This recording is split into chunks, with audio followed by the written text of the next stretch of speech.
नमस्कार दोस्तों, आप देख रहे हैं राइज न्यूज नेटवर्क। अगर आप भी नेशनल और इंटरनेशनल खबर के बारे में जानने की उत्सुकता रखते हैं तो हमारे चैनल को सब्सक्राइब जरूर कीजिएगा और साथ ही बेल आइकन को दबाएं ताकि जब भी हम कोई वीडियो डालें तो आप तक नोटिफिकेशन जरूर जाए। तो चलिए देखते हैं इस वीडियो में क्या खबर की।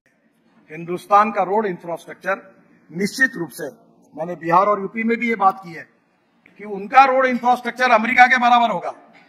और आज आप यूपी बिहार में जाओगे तो गंगा पर हम 7 पुल बना रहे हैं, ब्रह्मपुत्रा पर 6 पुल बना रहे हैं।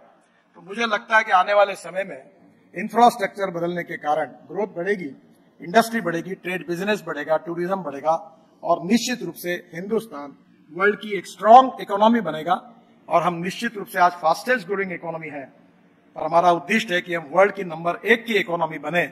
उसके लिए निश्चित रूप से इस अच्छे इंफ्रास्ट्रक्चर के कारण हम आगे जा सके।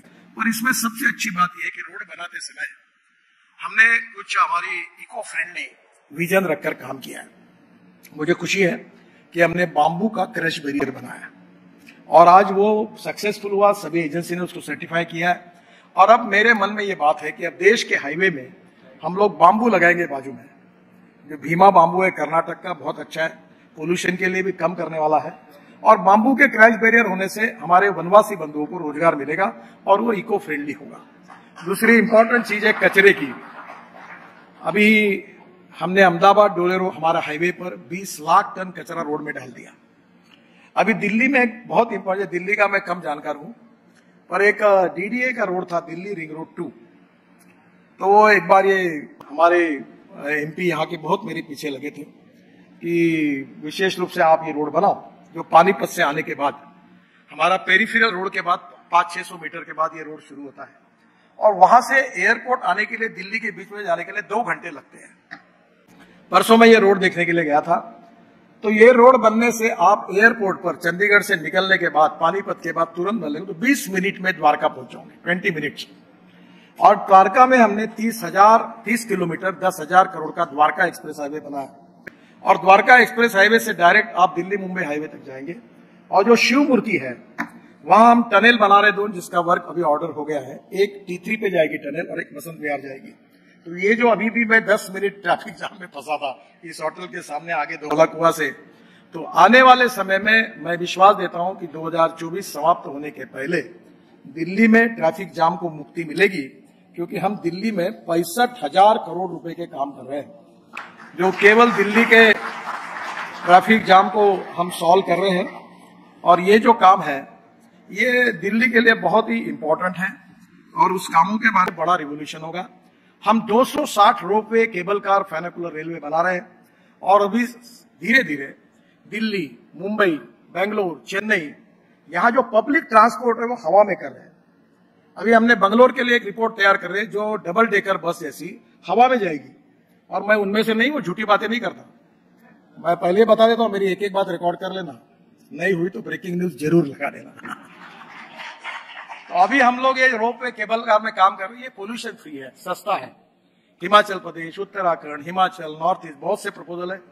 तो आने वाले समय में जो वर्ल्ड स्टैंडर्ड का इंफ्रास्ट्रक्चर होगा, mass rapid transport on electricity, और उसके कारण हमारा प्रदूषण कम होगा, हमारा इंपोर्ट कम होगा, हमारे अल्टरनेटिव फ्यूल के कारण भी प्रदूषण कम होगा, एग्रीकल्चर में ग्रोथ रेट बढ़ेगा, क्योंकि ग्रीन हाइड्रोजन भी हमारा किसान तैयार करेगा। मैं आखिरी में एक ही पॉइंट आपको बताऊंगा कि हाइड्रोजन 3 प्रकार का है। एक कोयले से होता है वो ब्लैक हाइड्रोजन, जो पेट्रोलियम से निकलता है वो ब्राउन, और जो पानी से या ऑर्गेनिक वेस्ट से निकलता है वो ग्रीन। और अभी मैं बेंगलोर में गया था, वहां ये जो 1 kg हाइड्रोजन है उसकी कीमत अभी 450 रुपए आ रही है। और मेरे मन में ये भावना है, this is not my commitment, कि $1 पर kg हाइड्रोजन होगा और गाड़ी 450 किलोमीटर चलेगी। तो आज हम लोग, हमारा जो ये दिल्ली में 3 माउंटेन है बड़े बड़े, एक तो हमने 20 मीटर कम किया गाजीपुर का, तो ये कचरे को सेग्रीगेट करके ऑर्गेनिक वेस्ट और सीवेज वाटर से हम हाइड्रोजन बना सकेंगे। और वो दिन अब दूर नहीं है कि हमारी रेलवे इंजन, हमारे हवाई जहाज, हमारी ट्रक, हमारी बसेस हाइड्रोजन पे चलेगी और हम एनर्जी को इंपोर्ट करने वाले नहीं, हम एनर्जी को एक्सपोर्ट करने वाला देश बनेंगे।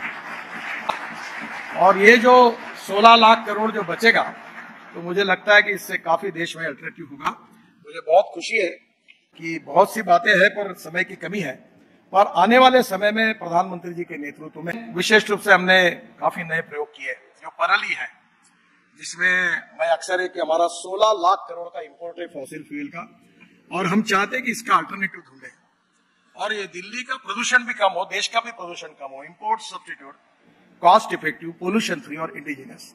अभी हमने हमारे यहाँ पानीपत में परली से 1 लाख लीटर इथेनॉल और 150 टन बिटुमिन तैयार होता है। अभी हमने टेक्नोलॉजी लाई है कि परली से बायो बिटुमिन 70% और 30% बायोचार ऑर्गेनिक कार्बन तैयार होगा। और हमारे देश में 80 लाख टन बिटुमिन लगता है, 50 लाख टन इंडियन रिफाइनरीज देती है, 30 लाख टन हम इंपोर्ट करते हैं, जो की कीमत 30,000 करोड़ है। अब हमारे देश का किसान ये बिटुमिन बनेगा, निश्चित रूप से बनाएगा। मुझे याद है हमारे यहाँ पुराने सब बैठे, मैं जब प्रेसिडेंट था बीजेपी का तो मैं इथेनॉल की बात करता था, तो मुझे पूछते थे यार भाई इथेनॉल, तो आज वो समझ में आया कि अभी इथेनॉल का, मैं अभी हाइड्रोजन के कार में बैठकर यहाँ आया, और hydrogen, ethanol, methanol, biodiesel, bio LNG, bio CNG, electric and green hydrogen is the future. Futuristic fuel जो है वो तैयार करनी पड़ेगी जिससे प्रदूषण कम होगा। मैं 2 दिन जब बाहर था तो मेरा ऐसा लगा कि मैं कोई बड़े बड़े मिठाई खा रहा हूं, और दिल्ली आने के बाद ऐसा लगा कि यहाँ पोल्यूशन कितना है। मैं आपको बताता हूँ, pollution is a big concern. हमारे हेल्थ प्रॉब्लम पोल्यूशन के कारण है, और इसलिए दिल्ली को 2024 के पहले ये जो परली है इससे इथेनॉल बनेगा। अभी आसाम में बांबू से इथेनॉल बन रहा है, शुगर के जूस और मोलाइसिस से इथेनॉल, सी मोलाइसिस, बी मोलाइसिस से बनता है। अभी मैंने हीरो और बजाज और टीवीएस की स्कूटर और ऑटो रिक्शा लाई है जो 100% बायो इथेनॉल पर चलती है। यानी पेट्रोल का रेट 120 रुपए लीटर, इथेनॉल का 60 रुपए लीटर, यानी पोल्यूशन भी कम होगा। अभी फ्लेक्स इंजन की गाड़ी है टोयोटो, अगले महीने में वो गाड़ियां लॉन्च कर रहे हैं, जो 100%, जैसे वो कैमरी करके गाड़ी थी जो पेट्रोल डालने के बाद 40% बिजली तैयार करती थी, अब पेट्रोल के बजाय 100% इथेनॉल जो 60 रुपए रेट का है, पेट्रोल 120 रुपए का है, और 40% बिजली तैयार करेगी। तो हमारे देश में धीरे धीरे बड़े प्रमाण पर हमने इको फ्रेंडली काफी सोचा है। आपको मालूम है स्टील इंडस्ट्री में स्लैग होता है, वेस्ट मटेरियल 2 करोड़ टन बढ़ा हुआ है। अब पूरी स्लैग हम रोड में यूज कर रहे हैं जो वेस्ट मटेरियल है। इसके साथ हमने 1000 तालाब बनाए फ्री ऑफ चार्ज। अभी मुझे 6 डिलीट मिली, और 6 डिलीट जो यूनिवर्सिटी दी उसमें से 4 डिलीट जो है मेरी एग्रीकल्चर साइंस में है, क्योंकि मैं किसान हूं, ज्यादातर वही काम करता हूं। तो वो जो हमने पंजाबराव कृषि यूनिवर्सिटी अकोला, वहां 36 तालाब फुगट में बना दिए, और वो मिट्टी हमने रोड में लाई। अभी हमने स्क्रैपिंग पॉलिसी लाई है। एक बात जरूर है कि हमारे देश का एक्सपर्टाइज 2 बातों में बहुत ही दमदार काम करता है, एक तो पॉपुलेशन ग्रोथ और दूसरा ऑटोमोबाइल ग्रोथ। तो ये हमारी समस्या है। हमारे देश में 41 करोड़ व्हीकल्स है। अब हमने स्क्रैपिंग पॉलिसी लाई है जिसके कारण aluminium, copper, steel, rubber, plastic सस्ता होगा। हमारे ऑटोमोबाइल कंपोनेंट 30% कम होंगे, और मुझे बताते हुए खुशी हो रही है कि हमारा देश ऑटोमोबाइल इंडस्ट्री 7.5 लाख करोड़ की है। हमारा नंबर 4था था, पर जब 2014 में मोदी जी के नेतृत्व में हमारी सरकार आई तो हमने जो सपोर्ट किया, तो जापान 4थे नंबर पर था, अब हम 3रे नंबर पर आए और जापान 4थे नंबर पर गया।